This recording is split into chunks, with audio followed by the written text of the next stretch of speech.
given Nintendo flack for putting Wii U games on the Nintendo Switch. But the difference between the Wii U and the PS4 is that the Wii U sold abysmally.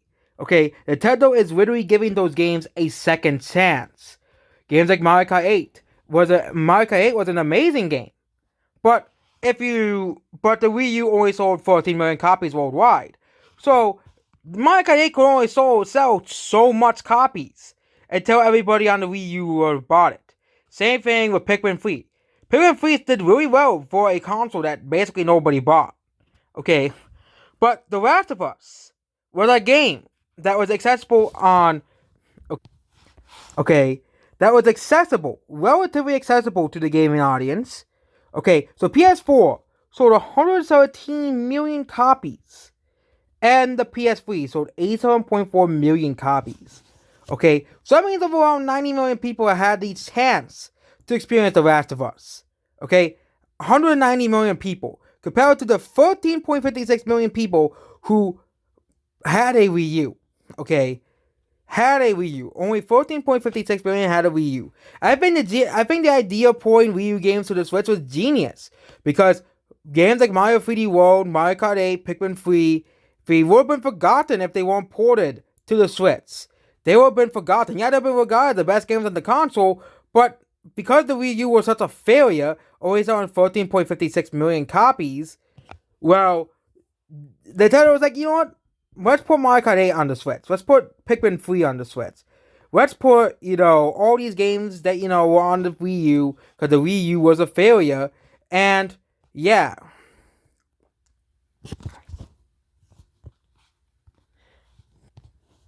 And yeah, the best-selling Wii U games, okay?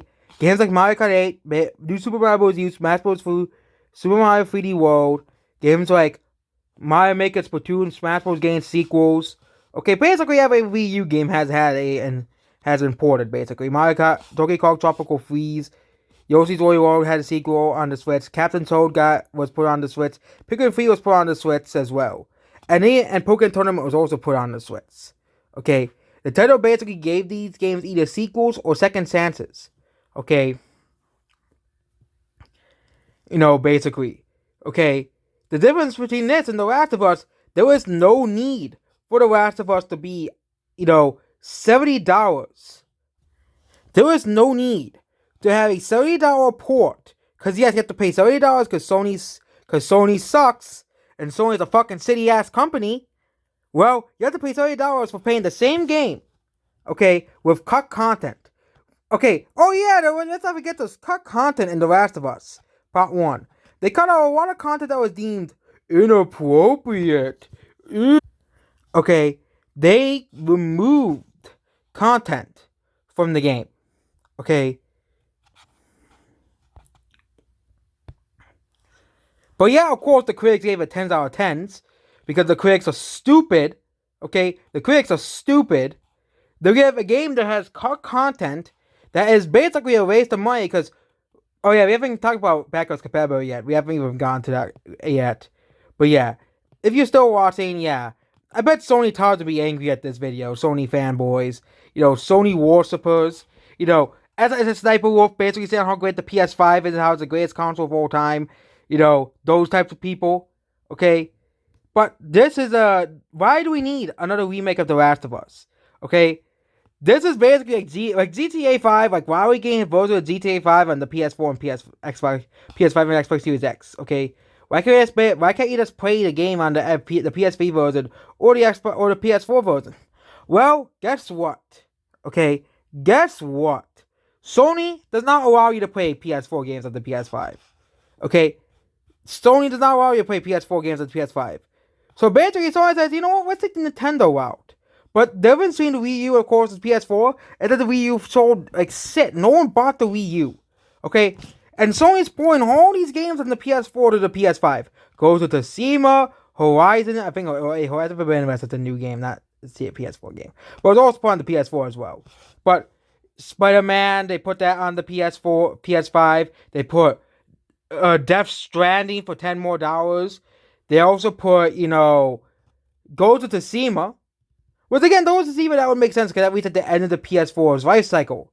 Okay. typically they release games that release at the end of the life cycle. They try to give them a second chance with the next gen consoles. For example, a game like Breath of the Wild released at the end of the Wii U's life cycle, so as put it when the Switch came out. But this is a game that didn't need another remake. They didn't need another remaster or another remake.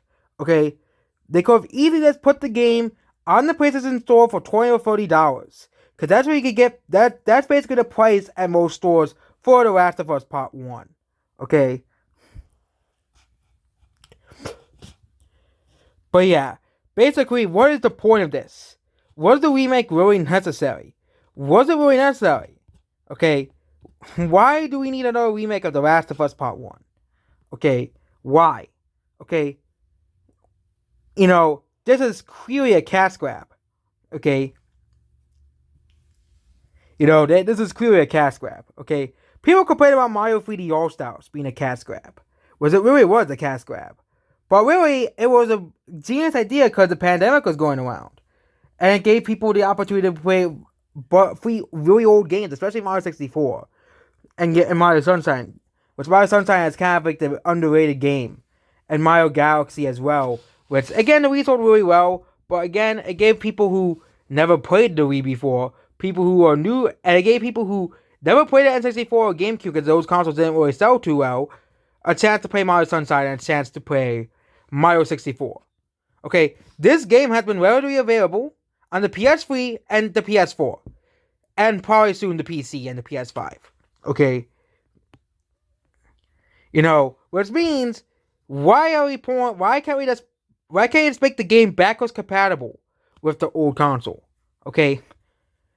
Microsoft, on the Xbox Series X and S, you can play your old Xbox One and 360 and Xbox games. Okay, you can literally buy original Xbox games on the Xbox Series X and S. Okay, you don't have to pay $10 extra because it's new hardware. Pay extra money. Okay, you can, like, for example, one game you can play on the Xbox Series X and S is Metal Gear Rising: Revengeance, a game that is considered very underrated. It's also known for the great Armstrong. Okay, your only two options at this point really is to buy a PS3, but not many people are going to buy a PS3. Buy Xbox Series X and S, because of course the game is backwards compatible with on the Xbox Series X and S. And also you can play, it on PC. But not everybody's going to want to play on PC. So your only option to play that game on console is to either buy an old console and buy the game for like $30 to $40, or to buy it digitally on the Xbox One, or Xbox Series X and S, or Xbox One if you haven't bought a new Xbox console, so like me. But yeah, if you had the new Xbox console, you could really just buy the game on the Xbox Series X and S. Or you already bought the game, you can play the game anyways.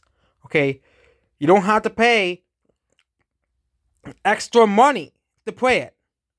Another example is Viva Pinata, another game that is very underrated on the Xbox. It was bundled with the console. I used to play it a lot when I was younger, but both of the Viva Pinata games. But you can also buy it through Rare Replay, but you can also buy it through the Xbox backwards compatibility. You can buy it through the Xbox backwards compatibility. So that means another game that was on the 360, you can play it on the Xbox Series X and S without having to go through any hoops or hurdles. All you have to do is, if you own the game, you can either pop in the 360 game, pop in Rare Replay, or download a digital copy. Okay, that is linked to your Xbox account.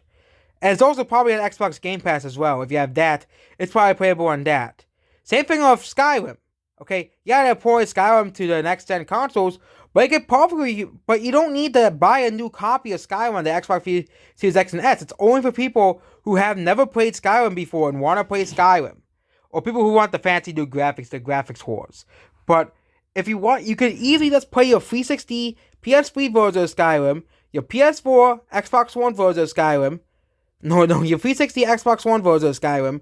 Easily, you could play the 360 Xbox One version of Skyrim on the Xbox Series S and X. Okay, you can easily play Skyrim. Say if you're The Witcher 3, you can play The Witcher 3 on the Xbox Series X. You can play Cyberpunk, that's a more newer game. You don't have to worry about, there's a new console coming out. That means people might not want to buy this game on the old console. Because, hey, you can play it on that. It doesn't really matter what console you can play it on.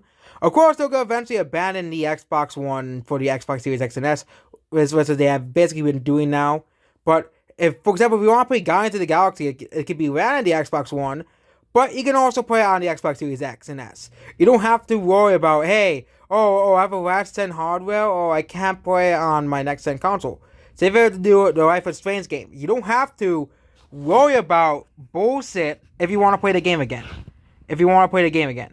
Okay, on YouTube or something like that. You don't have to pay extra money. You don't have to pay $70 or $60 for the same game again, because Sony is such a fucking crybaby company. They don't want to use backwards compatibility. Okay, they don't want to use it. Okay, PS4 games will probably be able to run perfectly fine on PS5 compared to the Wii U and Switch and the 3DS and Switch, where they have completely different the Wii U uses discs and the 3DS uses a different type of cartridge. So basically, it is basically impossible to play those games. Okay, but it's very same with Crash Bandicoot, Insane Trilogy, and Spyro. You can easily just play them on the Xbox Series XS. You don't have to worry about hoops and hurdles to play the old Crash Bandicoot games and Crash Bandicoot Insane Trilogy, and to play the old Spyro games on the new consoles. Okay, and the whole reason why a lot of games got ported to the next gen consoles because they weren't backwards compatible. Okay, but Xbox put out the backwards, and yes, there are some games you can't play on backwards compatibility on Xbox Series X and S and Xbox One. Lollipop Chainsaw is a game that you can't still play on the next generation of consoles, and the Xbox One. But they are still adding games to the backwards compatibility from 360 and Xbox, original Xbox. So yep, this is just another failure on Sony. I think this is probably gonna fail. May probably sell like 1 to 2 million copies, but people are going to be sick of this. People are not gonna pay 3 times for the same game. People probably will, but yeah, no one's gonna buy The Last of Us again on the PS5. Okay, especially if they only play on the PS4 or the PS3. Okay, what would be the point of buying this game other than fancy new graphics? Okay,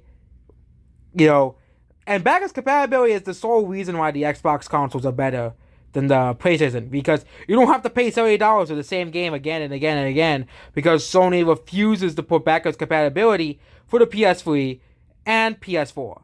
Okay, heck, they can make the PS1 and PS2 games backwards compatible because they both use discs. Okay, and yes, PS1 does use smaller discs than PS2 does, but the PS3, PS4, and PS5 use the same Blu-ray discs. And of course, downloading games can also be transferred per console on Xbox as well, which again should be easily done because they're using a downloadable thing. Okay, since you can download games on the PS3, you can download games on the PS4. Why can't you just transfer your games to the new console? Yeah, this is why the PS5 is the worst of the free consoles. Okay, this is why Sony is the worst. But for some reason, they're the best. They're now being outsold by the Switch week by week, which is pretty hilarious. Yes, at the same time when they came out. So yep, that's basically about this video. Goodbye.